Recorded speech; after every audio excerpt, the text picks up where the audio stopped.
संख्या का महकूम और गुलाम बना रखा। मेरी महदूद दुनिया में तबकाती तफरीक नौकर और आका के रिश्ते में नजर आए, पर जब बाकी की वसी दुनिया से साबका पड़ा तो पता चला कि ये ऊंच नीच, जात पात, हिंदू मुस्लिम, ये सब ढोंग। असल चीज है अमीरी और गरीबी। ये एक रवैया।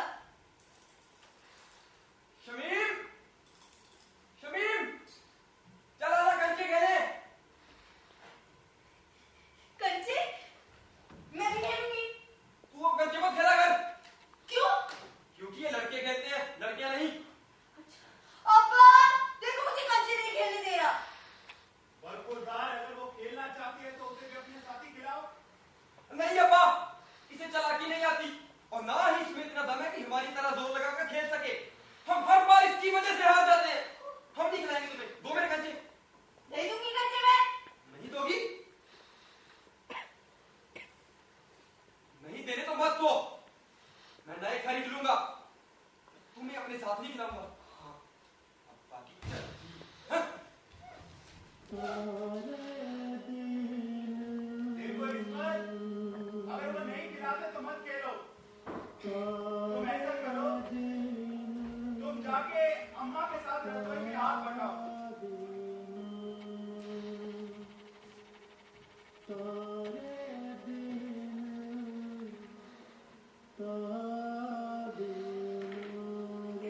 ये जानकर बड़ा अफसोस हुआ कि मसावत का फुकदान अमीर गरीब के मुकाबले में ही नहीं, औरत और मर्द के मुकाबले में तो और भी ज्यादा।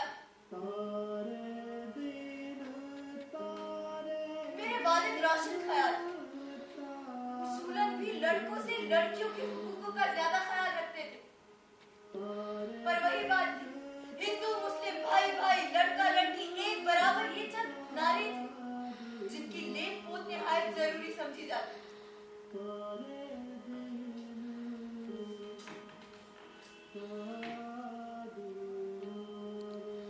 कमबख्त लड़की, तेरा अब्बा और अब्बा के दोस्तों के साथ कुरान की आयतों पर बहस करना मुझे कतई पसंद नहीं।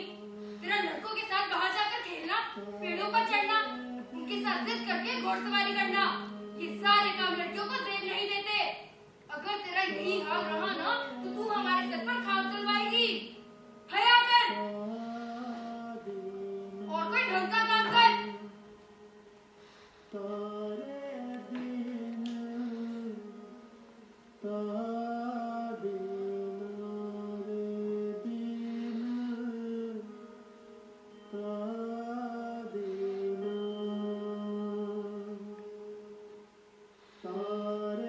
मेरी अम्मी को मेरी हरकतें एक आंख न पर।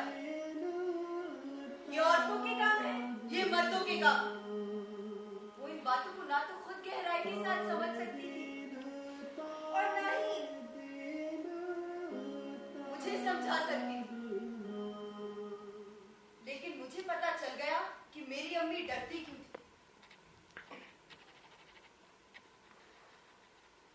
ये मर्द की दुनिया है, मर्द ने ही बनाई और मर्द ने ही बिगाड़ी। औरत एक टुकड़ा है उसकी दुनिया का, जिसको उसने अपनी मोहब्बत और नफरत के इजहार करने का जरिया बना रखा। मर्द अपने मूड मुताबिक औरत को पूछता भी है और ठुकराता भी है। औरत को दुनिया में अपना मकाम हासिल करने के लिए निस्वानी हरबों से काम लेना पड़ता है। सब्र, होशियारी, दानिशमंदी, सलीका, जो मर्द को उसका गुलाम बना दे। लड़के को शुरू से ही अपना मोहताज बनाना कि वो अपनी कमीज का बटन डालते शर्माए, रोटी ठोकते डूब मरे। आसान आसान छोटे छोटे काम जो कोई भी कर सकता है, अपने हाथों से करके देना। यहाँ तक कि उसकी ज्यादतियों को सर झुकाकर सहना ताकि वो शर्मिंदा होकर कदमों में आ गिरे। ये निस्वानियत मुझे ढोंग लगती थी।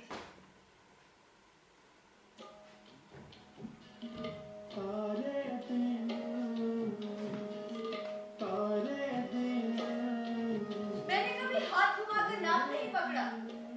यहाँ तक कि सजना, संवरना, श्रृंगार करना और भड़कीले कपड़े पहनना, ये भी मुझे ऐसे लगता था जैसे मैं अपने अयूब छिपाकर धोखा दे रही हूँ। इस्मात,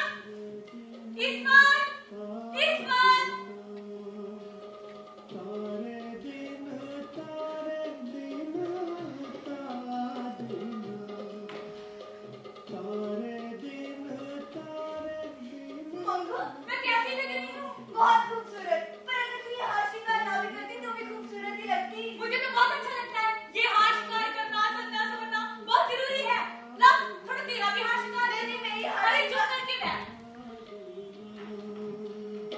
ऐसी सीधी सादी लड़की पर कोई भी लड़का अपनी जान नहीं देगा।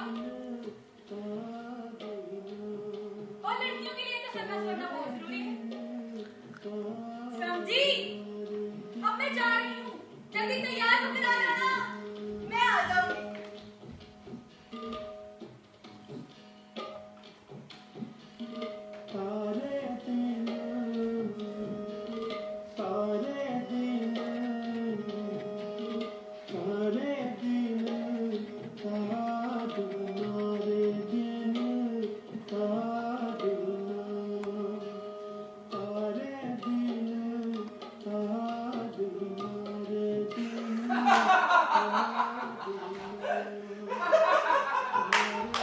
क्या?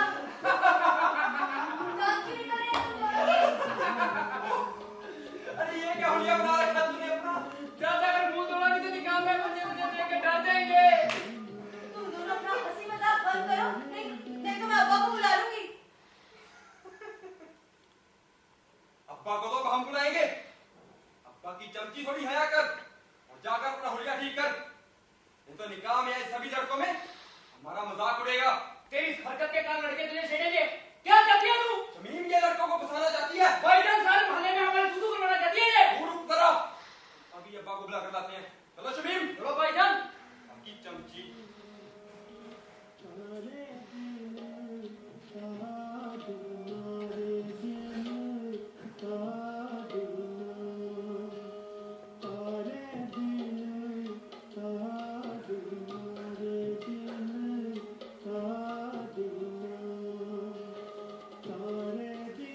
मैं सांप को तो मेरे भाई 4 हाथ सांप को। मेरे पीछे घेरी लग गई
इसकी लड़कियों का क्या करूं? निकाल के बाहर फेंक दो रखो।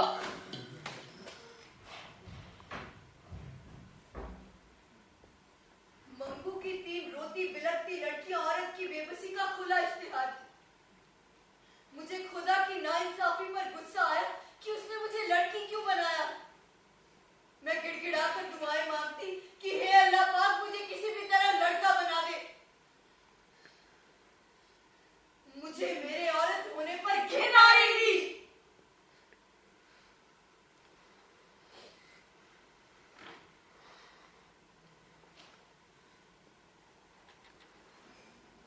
मुझे मेरे औरत होने पर घिन आ रही थी।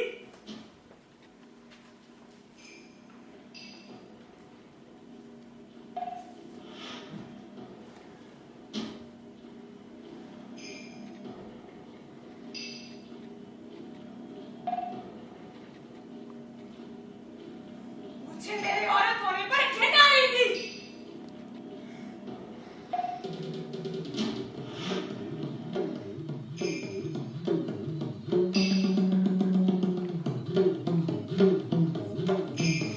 चिंता नहीं की। एक तो 3 लड़कियां पैदा करती, ऊपर से मुझे नाक से निकाली है। खैर जरा तू। बेटा, बेटा, बेटा ये देख जरा, इसने मुझे डांटा मारा। पकड़ जरा इसको। इसकी ये गुजार तू क्या जरा? बेटा, जा जल्दी लाठी लेकर आ। और मेरी किसकी हड्डी दूसरी है रुक जरा, तो मैं बताती हूँ। बेटा,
जिंदगी पलीत होती है पढ़कर,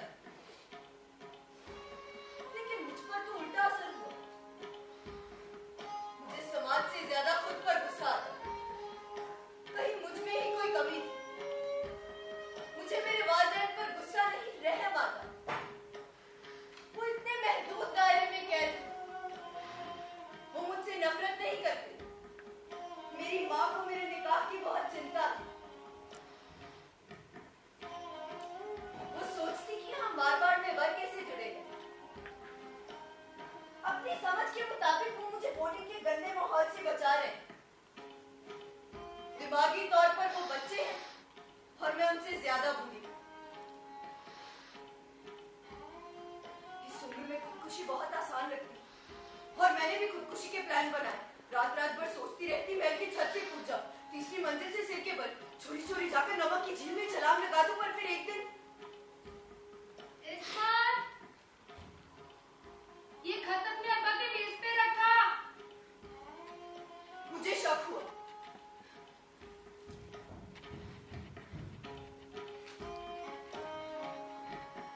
मैंने वो खत खोल लिया।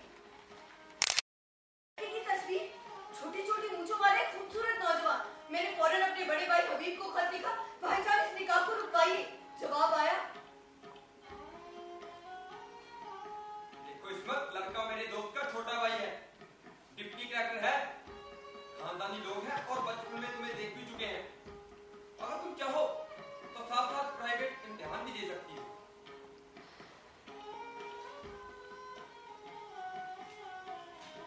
हिम्मत टूटने की बजाय खून सवार हो गया और फिर मैंने त्रुपका इक्का मारा। मेरे बड़े मामू का लड़का जुगनू।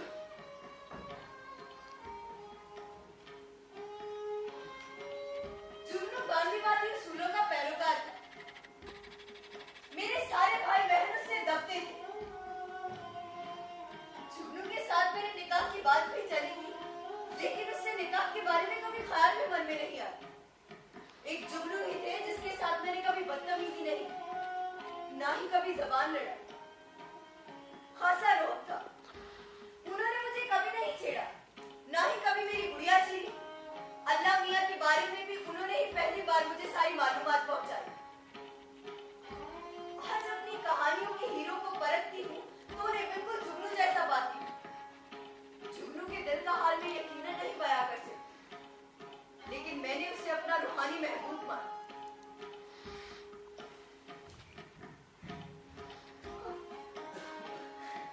अगर ये अल्फाज जुगनू ने पढ़ लिए तो उसका क्या रद्द-ए-अमल होगा। खैर, उस वक्त मैंने अपने त्रुप के इक्के यानी जुगनू को खत लिखा। खुदा की कसम, मैं तेरे साथ निकाह के लिए जबरदस्ती नहीं करूंगा, लेकिन मेरा निकाह सिर्फ तुम रुकवा सकते हो। मेरे अब्बा को लिखो कि तुम मेरे साथ निकाह करवाना चाहते हो, फौरन इस्लामाबाद पहुंचकर मेरा निकाह करो। अगर तुमने मेरी मदद न की तो अफसोस होगा तुमको। इस्मत।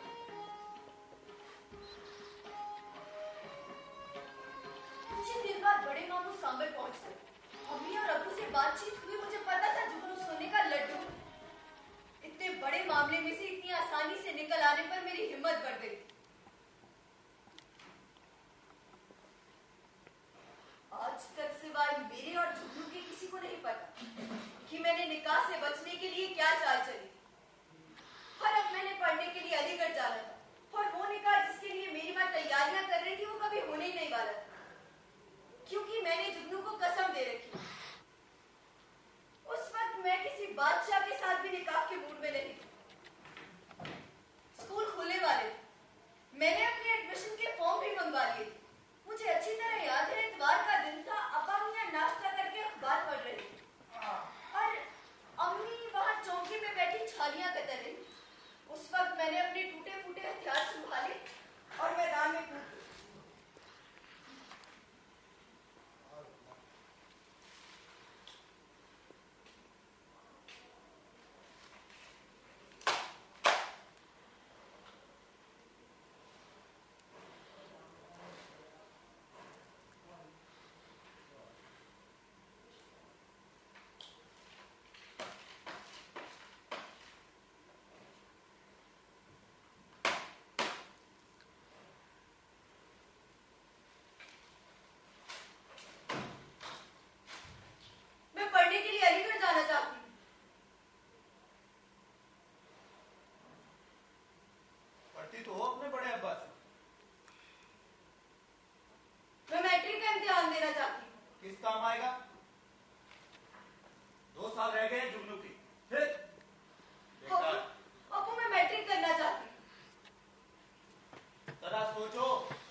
चली जाओगी? कहीं भी। ऐसे ही चली जाओगी? हाँ, घर से निकलकर टांगा लूंगी, फिर स्टेशन में जाके किसी भी डब्बे में बैठ जाऊंगी। फिर फिर किसी भी स्टेशन पर उतरकर वहां से मिशन स्कूल का पता पूछती हुई स्कूल में पहुंच जाऊंगी। वहां जाकर मैं ईसाई हो जाऊंगी और मुझे जितना पढ़ने का मौका मिलेगा मैं पढ़ सकूंगी। नहीं हो बेगम, क्या बक रही है ये? खुदा गारत करे कमबख्त को, खानदान के मुंह पर कालक लगवाएगी। पर अलीगढ़ में टांगा तो मिलता नहीं, और हमारे सरकारी घोड़े और ऊंट वो तुम्हें हमारी इजाजत के बगैर नहीं मिलेंगे।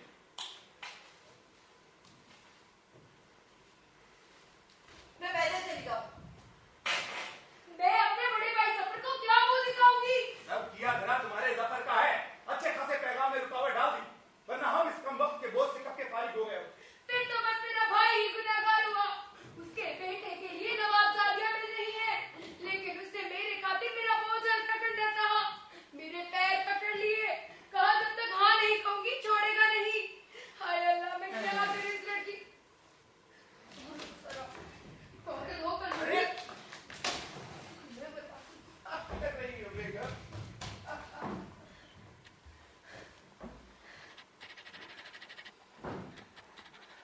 मैं दौड़ती हुई अपनी कोठरी में आई, 2-3 गिलास पानी के पिए और दरवाजे खिड़कियां बंद करके बैठ गई।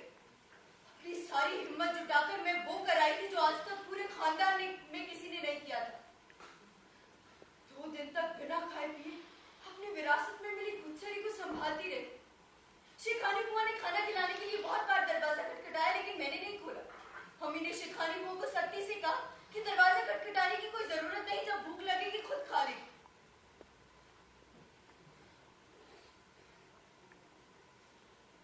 2 दिन तक खामोश जंग जारी रही।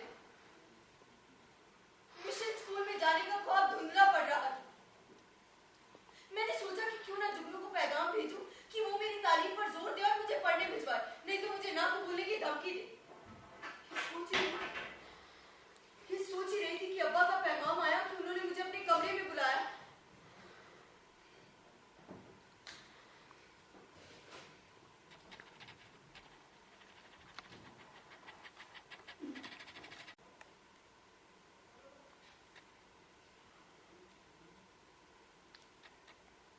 मिशन स्कूल में जाने के बारे में क्या फैसला लिया है तुमने?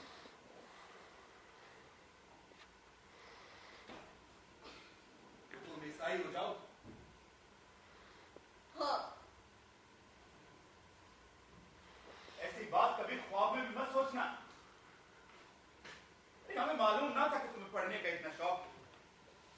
तुम नन्हे और शौकत के साथ रह सकती हो। अब्बू सच? हाँ, सच। ये पकड़ो, ये पासबुक है। इसमें से तुम अपने दस्तखत के साथ पोस्ट ऑफिस से पैसे निकलवा सकती हो। पूरे 6,000 रुपए हमने इसमें जमा करवा दिए।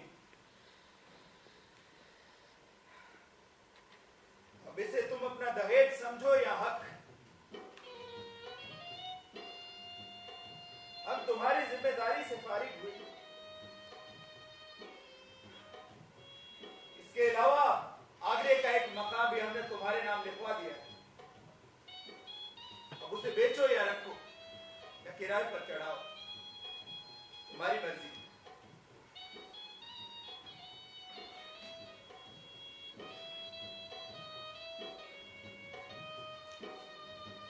अब इस तरह से हैरान होकर मेरी तरफ मत देखो।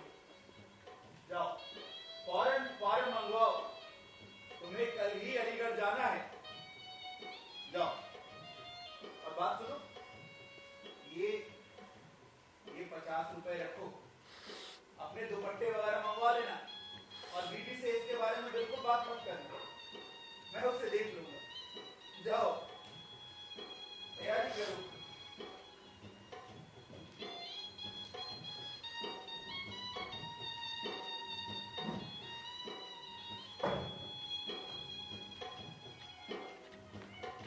मैं हैरान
ताजे पानी के साथ नहाना है।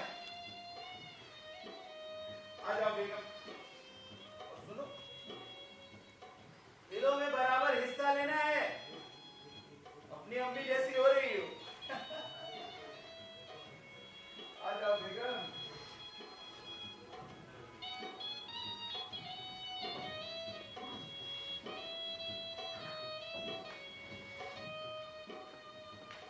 मैं दिल ही दिल में सोच रही थी कि ये क्या माजरा। नाफरमानी पर तो वालिदैन जायदाद से बेदखल कर देते, लड़कियों का गला घोट कर मार देते। यहाँ पहली बार अम्मी और अब्बू का प्यार मिल रहा था।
खैरियत तो है?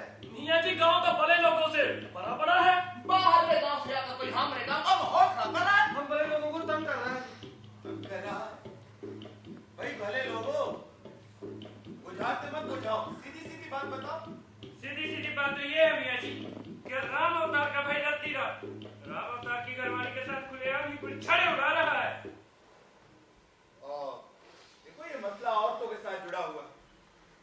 मैं बेगम को कहूंगा, वो खुद इस मसले को देख लेंगे। आपको इसके मुतालिक किसी भी तरह की चिंता करने की जरूरत नहीं है। मियाँ जी आपके होते हुए हमें किस बात की चिंता? ठीक है फिर। खुदा खुदा हाफिज मियाँ जी। खुदा।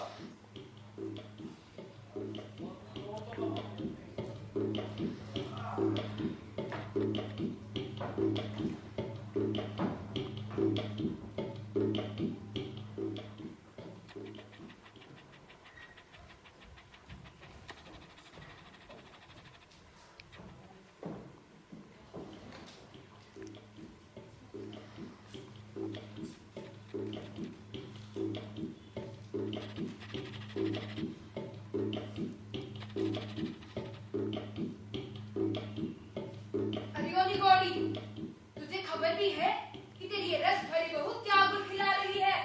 पूरा गांव इस बात का गवाह है कि तेरी ये बहू और रत्ती राम के ताल्लुकात नाजायज हद तक खराब हो चुके हैं। अरे दोनों को बहुते ही काबिले एतराज हालत में पकड़ा गया है। अरे बस बस बस, खबरदार अगर किसी ने हमारे गांव पर तोहमत लगाई तो हमारा राम अवतार होता तो उन लोगों की खबर लेता जो हमारे मासूम बहू पर तोहमतें लगा रहे हैं। अरे बहू नी गोड़ी तो दिन रात राम अवतार की याद में रोती है। वो मेरी तो सारा काम भी जान तोड़ के करती है, किसी को शिकायत का मौका नहीं देती। अरे अब तो मुझे टटोल भी नहीं करती, लोग ना कि उसके दुश्मन हो गए हैं। हाय तारीख, तू तो कुछ भी नहीं जानती। ताई इतनी सीधी भी नहीं है कहा कर। सरेआम गुस्से उड़ा रही है, सारी गांव में तेरी थू-थू हो रही है। और ताई, जब राम अवतार आएगा तो उसको क्या जवाब देगी? एक तो उसका घर उजड़ेगा, दूसरा गांव में किसी से नजर ना मिला पाएगा। हाय, हम गरीब ने किसी का काम बिगाड़ा है। हाय, सारा गांव मेरी बहू की जात का दुश्मन हो गया है। ना किसी के लेने में ना देने में।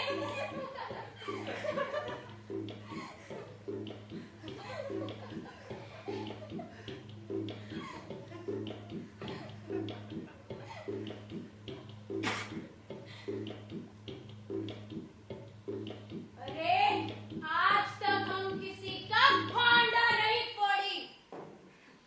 हमें क्या जरूरत कि किसी के फटे में पैर घुसाती फिरूं। अरे बीबी, हमें भी पता है हवेली के पिछवाड़े का नहीं होत, हमसे किसी का मैला नहीं छुपा। इन बूढ़े हाथों ने बड़े बड़े लोगों के गुनाह दफन किए हैं। ये दो हाथ चाहे तो इन रानियों के तखत पलटे, पर हमें किसी से क्या बुझ। हाँ, अगर हमारे गले पर छुरी दबाई गई तो शायद गलती हो जाए, वैसे हम किसी के राज। ठीक है, चलो रे चलो, अपना अपना काम करो। तू रोकता ही।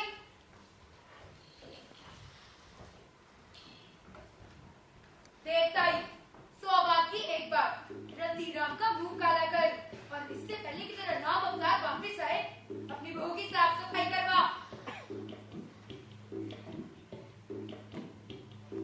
तू तो इस फन में खुद भी माहिर है, 2 दिन में सारा मामला साफ हो जाएगा।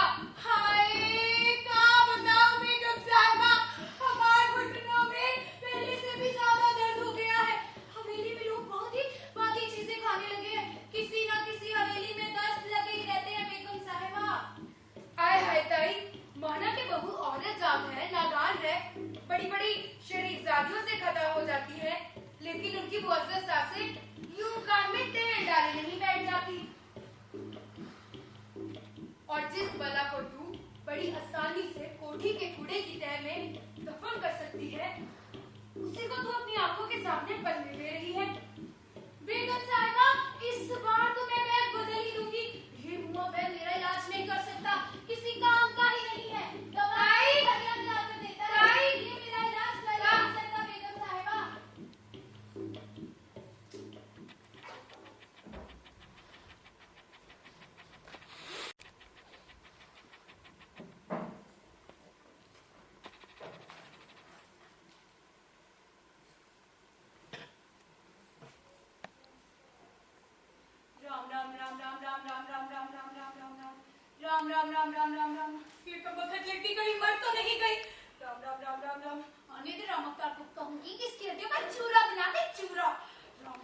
राम राम राम अरे ताई, बधाई हो, नाहक तंदुरुस्त और सुंदर पोता पैदा किया है तेरी बहू ने।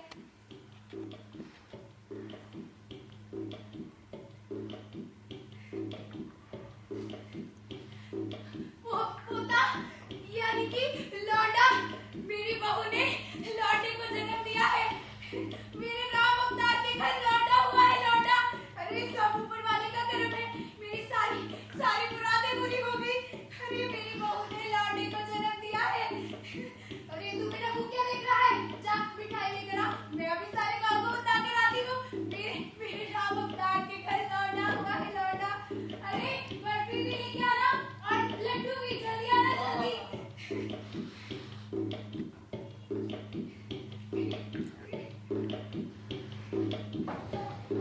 अरे मेरे राम अवतार के घर लौंडा हुआ है, लौंडा। मेरी बहू ने लौंडे को जन्म दिया है। अरे ताई, राम अवतार को लाम पे गए तो 2 साल हो गए, फिर ये लड़का उसका कैसे हुआ? हाँ वह तो मैंने बदल ही दिया। अरे ताई, इसी काम का हाथ के लड्डू काटेगी। राम अवतार आएगा तो बबेला हो जाएगा, बबेला।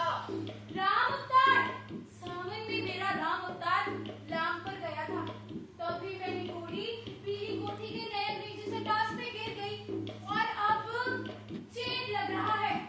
और हाँ, जेठ में मुझे लू लग गई थी, तभी मेरी घोड़ी बार-बार बची। तब से ही मेरे घुटनों में दर्द और भी बढ़ गया है। ये बुआ दूसरा वह खराबी कहीं का दवा भी खलिया मिलाकर देता है। ये व्यक्ति बिना इलाज नहीं कर सकता। अरे सही बात तो सुनिए, अरे सही बात तो सुनिए। बेशरम ताई है। बेहया लोग।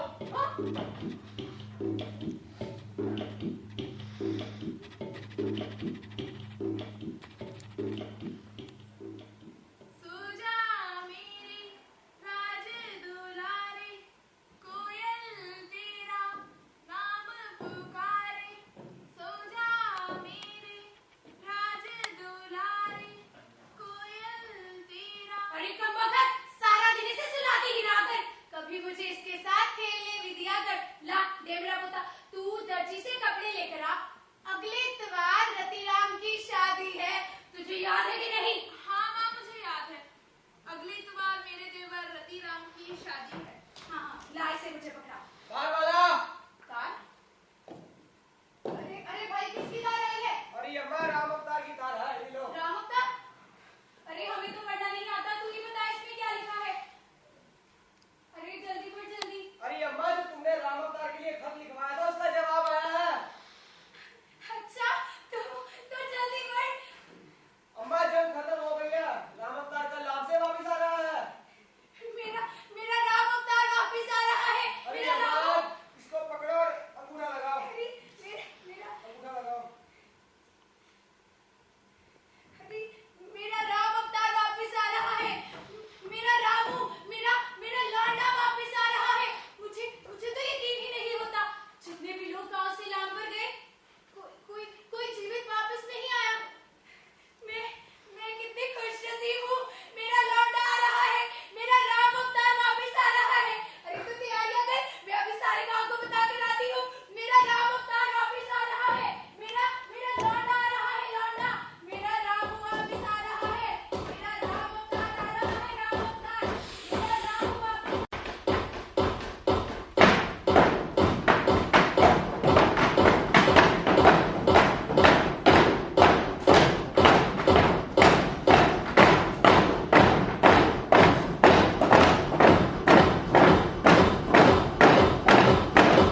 में गिरेगा।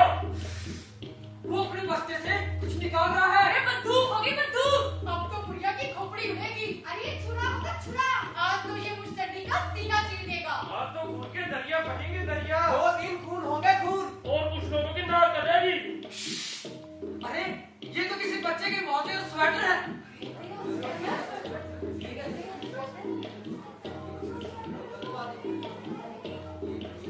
अब तेरी सारा सिपाही बनता है।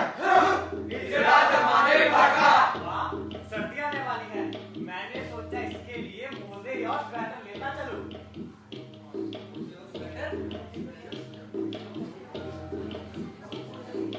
खामोश रहो, ये तो सरासर बदतमीजी है। राम अवतार, सलाम भैया जी। तुझे नाम पे गए 2 साल हो गए ना? मालूम नहीं हजूर, थोड़ा कम ज्यादा इतना ही रहा होगा। उधर लौटा साल भर का होने को है। इतना ही लागे है हजूर, पर ससुरा बहुते बदमाश है। तू हिसाब लगा ले। अब क्या लगाओ भाई साहब? ये हुआ कैसे?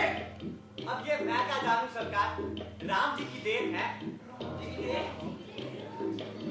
राम जी की देन तेरा सर। 2 साल तू नाम पे रहा, उधर लौटा 1 साल का हो गया, 3 साल। अब मुझे बताइए हुआ कैसे? तो अब क्या करूं सरकार, हराम जाति को मैंने बड़ी मार दी। अरे निकाल के बाद तूने फेंक तक कम वक्त को। नहीं सरकार, कहीं ऐसा हो सके है? काहे नहीं हो सके? सरकार, ये दूसरी सगाई के लिए 250-300 कहाँ से लाऊंगा? और ये बिरादरी जमाने में 100-200 अलग खर्च हो जाएगा।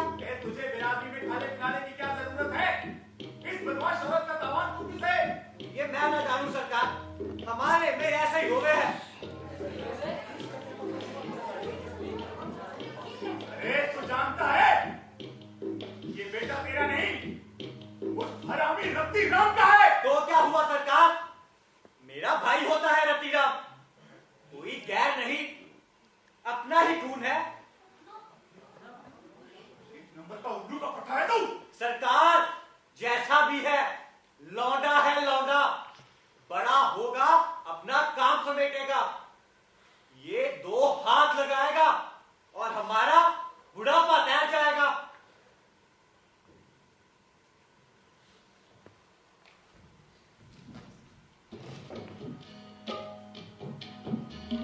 तारे दिन